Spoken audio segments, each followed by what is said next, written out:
പരിശുദ്ധ ഖുർആനിലെ വളരെ ചെറിയൊരു സൂറത്തിലെ വളരെ പ്രധാനപ്പെട്ട അള്ളാഹുവിന്റെ ഒരു പേര്.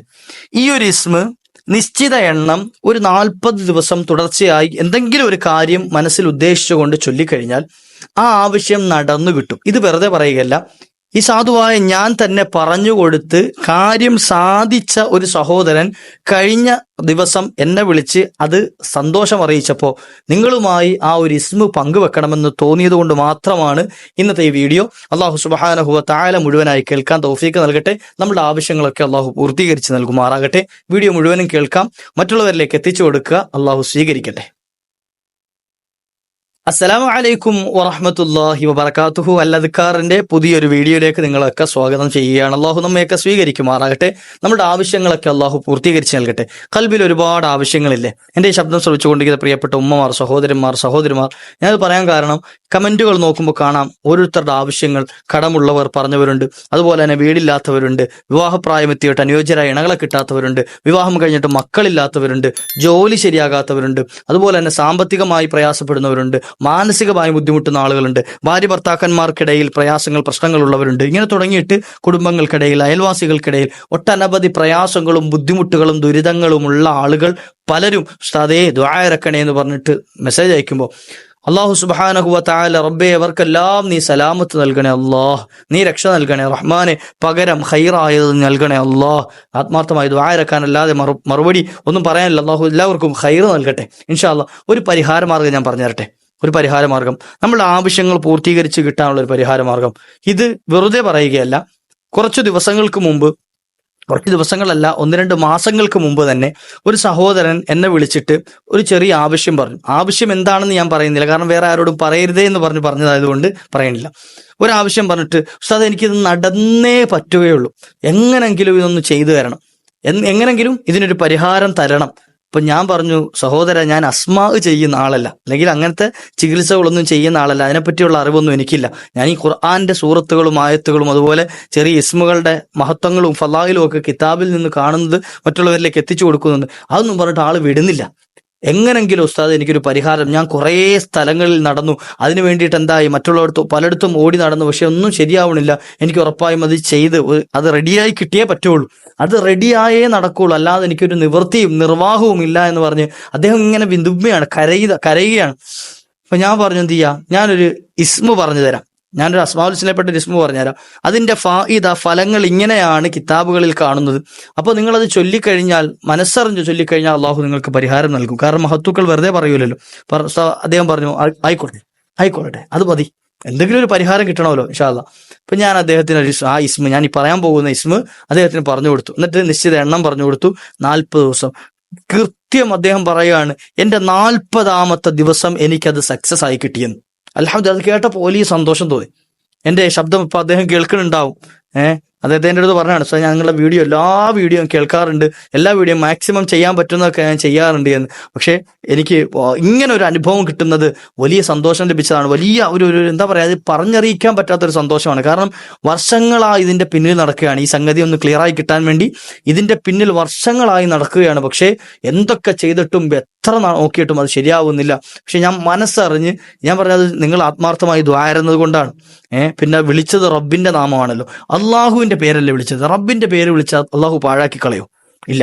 അപ്പൊ അതുകൊണ്ട് തന്നെ എന്ത് ചെയ്യുക, മനസ്സറിഞ്ഞ് ആത്മാർത്ഥമായിട്ട് റബ്ബിന്റെ മുമ്പിൽ ചോദിക്കാൻ പറ്റിയാൽ, ഒരാൾക്ക് കഴിഞ്ഞാൽ അയാളുടെ കാര്യം നടക്കുമെന്നതിന് പൂർണ്ണമായ ഒരു തെളിവാണ് ഞാൻ ഈ പറഞ്ഞത്. അള്ളാഹു സുബ്ഹാനഹു വ തആല ഇതുപോലെ നമ്മുടെ ഖൽബിലുള്ള നല്ല നല്ല മുറാദുകളൊക്കെ ഹാസിലാക്കി തെരുമാറാകട്ടെ. പക്ഷെ അത് ഒരുപാട് ആളുകൾ പല ആവശ്യങ്ങളും പറഞ്ഞവരുണ്ടല്ലോ, അവർക്കുള്ളൊരു പരിഹാരം കൂടിയാണ്. നമ്മുടെ കുടുംബത്തിൽ, നമ്മുടെ കൂട്ടുകാരിൽ, നമ്മുടെ ബന്ധുമിത്രാദികളിലൊക്കെ പ്രയാസം അനുഭവിക്കുന്നവർ, ഇതുപോലെ വിഷമങ്ങൾ സങ്കടപ്പെട്ട് ജീവിക്കുന്നവർ, അവർക്കൊക്കെ ഒരു ചാൻസ് ആണല്ലോ, ഒരു സഹായമാണല്ലോ, അവരിലേക്കൊക്കെ ഒന്ന് എത്തിച്ചു കൊടുക്കുക. അള്ളാഹു ഭാഗ്യം നൽകട്ടെ. പരിശുദ്ധ ഖുർആനിൽ വളരെ ചെറിയൊരു സൂറത്തുണ്ട്, 112ാമത്തെ സൂറത്ത്, 112ാമത്തെ സൂറത്ത്. അതേത് സൂറത്ത് അറിയില്ലേ? സൂറത്തുൽ ഇഖ്ലാസ്. ഖുൽ ഹുവല്ലാഹു അഹദ് സൂറത്ത് ഒന്ന് പാരായണം ചെയ്യാം. ബിസ്മില്ലാഹിർ റഹ്മാനിർ റഹീം. ഖുൽ ഹുവല്ലാഹു അഹദ് അല്ലാഹുസ് സമദ് ലം യലിദ് വലം യൂലദ് വലം യകുൽ ലഹു കുഫുവൻ അഹദ്. സദഖല്ലാഹുൽ അലീം. ഖുൽ ഹുവല്ലാഹു അഹദ് നബിയെ തങ്ങൾ പറയണം അള്ളാഹു ഏകനാണ്, അള്ളാഹു സമദ്, അവൻ നിരാശ്രയനാണ്, മറ്റൊരാളിലേക്കും അവൻ ആശ്രയിക്കേണ്ട ആവശ്യമില്ല. ലം യലിദ് വലം യൂലദ്, അവൻ ആരുടെയും മക്കളോ മകനോ മകളോ അല്ലെങ്കിൽ അവൻ ആരുടെയെങ്കിലും മാതാപിതാക്കളോ ഒന്നുമല്ല. അവനാരുമില്ല, ഏകനാണ്. വലം യകുല്ലഹു കുഫുവൻ അഹദ്, ആ വ്യക്തിയോട് അള്ളാഹുവിനോട് കടപിടിക്കുന്ന പകരം നിൽക്കുന്ന കുഫുവത്ത ഒരാളും ലോകത്തില്ല, ഒരാളുമില്ല. അപ്പൊ ഇത് സമ്മതിക്കുന്ന ഒരു സൂറത്താണെന്ത്, അതായത് അള്ളാഹുവിന്റെ ഏകത്വം സമ്മതിക്കുന്ന ഒരു സൂറത്താണ് സൂറത്തുൽ ഇഖ്ലാസ്. ഇതിലൊരു ഇസ്മുണ്ട്. ഏതാണ് ഇസ്മ? സ്വമദ് എന്ന ഇസ്മ. സ്വമദ് ഇല്ലേ, അള്ളാഹു സ്വമദ്, നിരാശ്രയനാണ് അള്ളാഹു. നിരാശ്രയൻ എന്ന് പറഞ്ഞാൽ എന്താ? ഒരാളെയും ആശ്രയിക്കാത്ത ആളാണ് അള്ളാഹു. എന്നാലോ അതോടൊപ്പം തന്നെ നമുക്ക് കൂട്ടിച്ചേർത്ത് പറയണം, അള്ളാഹുവിലേക്കാണ് എല്ലാവരും ആശ്രയിക്കുന്നത്, റബ്ബിലേക്കാണല്ലോ. നമുക്ക് ആവശ്യങ്ങളൊക്കെ പറയുന്ന ആരിലേക്കാ? അൽഹംദുലില്ലാഹി റബ്ബിൽ ആലമീൻ, അല്ലാഹുമ്മ സ്വല്ലി അലാ സയ്യിദിനാ മുഹമ്മദ്, അല്ലാഹുമ്മ ർസുഖ്നി റിസ്ഖൻ ഹലാലൻ ത്വയ്യിബ. റബ്ബിനോടാ ചോദിക്കുന്നത്. അല്ലാഹുവേ റിസ്ക് നൽകണേ അല്ലാ, ഞങ്ങൾക്ക് നീ ബർക്കത്ത് ചെയ്യണേ അല്ലാ, ഞങ്ങൾക്ക് നീ മക്കളെ നൽകണേ അല്ലാ, മക്കളെ സ്വാലിഹീങ്ങളാക്കണേ അല്ലാ, നല്ല കച്ചവടം നൽകണേ അല്ലാ. ഇതൊക്കെ ചോദിക്കുന്ന ആരോടാ? റബ്ബിനോട്. അപ്പം നമ്മളൊക്കെ ആശ്രയിക്കുന്നത് റബ്ബിനോടാണ്. മനുഷ്യരെന്നല്ല, ജിന്നുകളും മലക്കുകളും പക്ഷി മൃഗാദികളും ജീവജാലങ്ങളും പ്രാണികളും എല്ലാം അള്ളാഹുവിലേക്കാണ് ആശ്രയിക്കുന്നത്. അപ്പൊ സ്വമദായ അള്ളാഹു, ഈ സ്വമദ് എന്ന നാമം വലിയ പവറുള്ള നാമമാണ്. അസ്വമദ് എന്ന നാമം മഹാന്മാർ പഠിപ്പിച്ചു തരികയാണ്. സ്വമദ് എന്ന നാമം നമ്മുടെ ജീവിതത്തിൽ ആവശ്യമുള്ള എല്ലാ സംഗതികളും പൂർത്തിയാക്കി എടുക്കാൻ പറ്റിയൊരു നാമമാണ്. കാരണം എന്താ? നമ്മൾ പറയുന്ന റബ്ബിലേക്ക്, ഏൽപ്പിക്കുന്നത് അള്ളാഹുവിലേക്ക്. ഈ അള്ളാഹു എന്നുള്ളതോ എല്ലാ കാര്യങ്ങളും കൈകാര്യം ചെയ്യുന്നവനാണ്, റബ്ബുൽ ആലമീനാണ്. അപ്പൊ അതുകൊണ്ട് തന്നെ ആ കാര്യം നടന്നു കിട്ടുക എന്നുള്ളത്, നടത്തിത്തരിക എന്നുള്ളത് ഒരു പ്രയാസവും ഇല്ലാത്ത യജമാനിലേക്കാണ് നമ്മുടെ കാര്യങ്ങൾ അള്ളാഹുവിനോട് നമ്മൾ ഏൽപ്പിക്കുന്നത്, അല്ലേ? അപ്പൊ അതുകൊണ്ട് തന്നെ സ്വമദ് എന്ന നാമം ഖളാഉൽ ഹാജത്തിന് വേണ്ടി എങ്ങനെയാ ചെയ്യേണ്ടത്?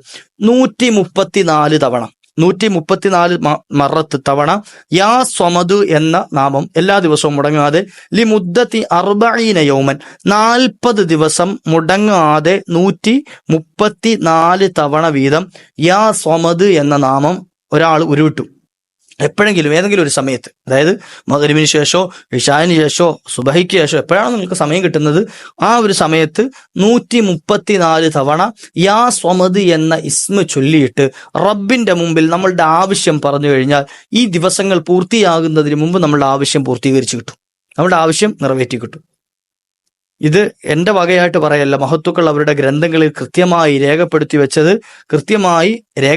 വെച്ചത് ഞാൻ എന്ത് ചെയ്താണ്, കിതാബ് നോക്കിയിട്ടാണ് പറഞ്ഞത്. ചില ആളുകൾക്ക് ഒരു ഡൗട്ട് ഉണ്ടാവും, ഇത് ഉസ്താദിന്റെ വകയായിട്ട് സ്വന്തമായിട്ട് ഇങ്ങനെ പറയാണോ, വെറുതെ പറയാണോ? നമ്മുടെ വകയായിട്ട് ഇപ്പോൾ പറഞ്ഞതുകൊണ്ട് നമുക്ക് പ്രത്യേകിച്ച് നേട്ടമൊന്നുമില്ലല്ലോ.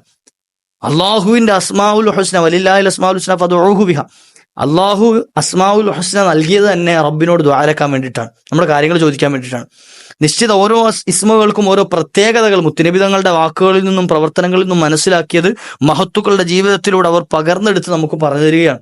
അപ്പൊ അതുകൊണ്ട് തന്നെ യാ സ്വമദ് എന്ന നാമം, യാ സ്വമദു യാ സ്വമദു യാ സ്വമദു, ഇങ്ങനെ 134 തവണ 40 ദിവസം തുടർച്ചയായി ചൊല്ലുകയും അവരുടെ ആവശ്യം പറയുകയും ചെയ്താൽ ആ ആവശ്യം പൂർത്തീകരിച്ചു കിട്ടും. മക്കളില്ലാതെ വിഷമിക്കുന്നവർ എത്രയോ ആളുകൾ വർഷങ്ങളായിട്ടില്ലേ പ്രയാസപ്പെടുന്നവരുണ്ടില്ലേ. ഇൻഷാ അല്ലാഹ് ഈ ഇസ്മൊന്ന് ചൊല്ലി ഇൻഷാ അല്ലാഹ് അള്ളാഹു സ്വാലിഹായ മക്കളെ നൽകട്ടെ, സ്വാലിഹീങ്ങളായ മക്കളെ കൊണ്ട് അള്ളാഹു കുളിർമ നൽകട്ടെ.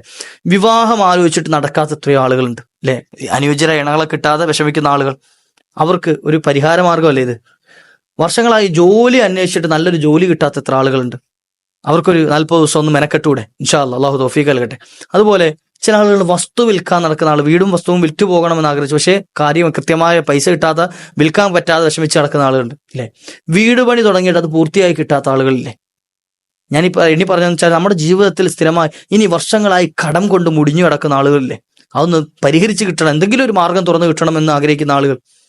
ഇങ്ങനെ തുടങ്ങിയിട്ട് വർഷങ്ങളായി നമ്മൾ നേരിടുന്ന പ്രയാസങ്ങൾ, പ്രശ്നങ്ങൾ, അല്ലെങ്കിൽ മാസങ്ങളായി നമ്മൾ നേരിടുന്ന പ്രയാസങ്ങൾ കുറഞ്ഞ ദിവസം കൊണ്ട് നമുക്ക് പരിഹരിക്കാനുള്ള മാർഗം റബ്ബ് സുബ്ഹാനഹു വ തആല തുറന്നു തരും ഈ ഒരു ഇസ്മ പതിവാക്കുന്ന ആളുകൾക്ക്.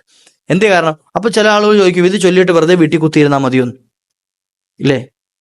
മക്കളുണ്ടാകണം, ഓക്കെ, ഭാര്യയുമായിട്ട് ബന്ധപ്പെടാതെ മക്കളുണ്ടാകാൻ വെറുതെ ഇതിങ്ങനെ ചൊല്ലിക്കൊണ്ടിരുന്നാൽ മതിയോ എന്ന്. അങ്ങനല്ല, നമ്മൾ ചെയ്യേണ്ട സംഗതികളൊക്കെ അതിന്റെ കൂടെ ചെയ്യണം. നല്ല ജോലിക്ക് അന്വേഷിക്കുന്നുണ്ട്, അക്കൂട്ടത്തിൽ എന്ത് ചെയ്യുക, ഇസ്മും ചൊല്ലുക. അള്ളാഹു നല്ല ജോലി തുറന്നു തരും, വഴി തുറന്നു തരും, ഇല്ലേ? കച്ചവടം ചെയ്യുന്നുണ്ട്, അതിന്റെ കൂട്ടത്തിൽ എന്ത് ചെയ്യുക, ഈ ഇസ്മും പതിവാക്കുന്ന ആളുകൾക്ക് ആ കച്ചവടത്തിൽ ലാഭം നൽകും.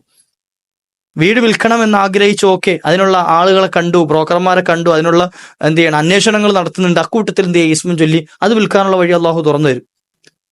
കടം വീട്ടണമെന്ന് ആഗ്രഹിച്ച് വീട്ടിന്റെ മൂലയ്ക്ക് കുത്തിയിരിക്കലാണോ? അല്ല, അതിനുള്ള പരിശ്രമങ്ങൾ തൻ്റെ ഭാഗത്തുനിന്ന് ചെയ്യാൻ പറ്റുന്ന ജോലികളൊക്കെ ചെയ്യുക, പരിശ്രമങ്ങൾ എന്ത് ചെയ്യുക, കാണേണ്ട ആളുകളെ കാണാൻ നിൽക്കുക. അപ്പോൾ അതിൻ്റെ കൂടെ എന്ത് ചെയ്യും, അള്ളാഹുവിൻ്റെ ഒരു സഹായം ഉണ്ടാകും. ഇതാണ് പറഞ്ഞതിൻ്റെ അർത്ഥം. നമ്മൾ ചെയ്യുന്ന പ്രവർത്തനത്തിൽ റബ്ബിൻ്റെ ഒരു സഹായം പ്രത്യേകമായിട്ടുണ്ടാകുകയും അതിലൊരു ഒരു വഴി തുറന്നു കിട്ടുകയും ചെയ്യും. അതാണ് നമുക്ക് എന്ത് ചെയ്യുക, ഈ ചെല്ലുന്ന ദിക്റുകളും ദുആ കൊണ്ടും ഒക്കെ നേട്ടമുള്ളത്. അതുകൊണ്ട് എന്ത് ചെയ്യുക, ആ മനസ്സറിഞ്ഞിട്ട് റബ്ബ് എനിക്ക് വഴി കാണിച്ചു തരും, അള്ളാഹു എനിക്കിതിന് പരിഹാരം നൽകും. നല്ല നീയത്തോടു കൂടിയിട്ട് ഇൻഷാ അള്ളാഹ് ചൊല്ലാൻ തയ്യാറായി കഴിഞ്ഞാൽ അള്ളാഹു പരിഹാരം നൽകുക തന്നെ ചെയ്യും. അള്ളാഹു ഞങ്ങൾക്ക് നീ പരിഹാരം നൽകണേ അള്ളാഹ്, നീ പരിഹാരം നൽകണേ അള്ളാഹ്. ഇൻഷാ അള്ളാഹ് ഇത് നമുക്ക് എളുപ്പമുള്ള ഒരു ഇസ്മായതുകൊണ്ട് പറഞ്ഞു തന്നെയാണ്, മറ്റുള്ളവരിലേക്ക് എത്തിച്ചു കൊടുക്കുക. നമുക്ക് ഒരുപാട് ഉപകാരപ്പെടും, നമ്മുടെ ജീവിതത്തിലൊക്കെ ഒരുപാട് നേട്ടമുണ്ടാകാൻ സഹായിക്കുന്ന ഒരു ഇസ്മ കൂടിയാണ്. അള്ളാഹു സുബ്ഹാനഹു വ തആല നിലനിർത്താൻ പതിവാക്കാനുള്ള ഭാഗ്യം നൽകുമാറാകട്ടെ. സകല വിഷമങ്ങൾ പ്രയാസങ്ങളിൽ നിന്നൊക്കെ അള്ളാഹു കരകയറ്റി തരുമാറാകട്ടെ. അള്ളാഹു സങ്കടങ്ങളൊക്കെ തീർത്ത് സന്തോഷമുള്ള സമാധാനമുള്ള ജീവിതം നൽകി അനുഗ്രഹിക്കും മാറാകട്ടെ. മറ്റൊരു അവസരത്തിൽ കണ്ടുമുട്ടാം. വആഖിറു ദഅ്വാനാ അൽഹംദുലില്ലാഹി. അസ്സലാമു അലൈക്കും വറഹ്മത്തുള്ളാഹി.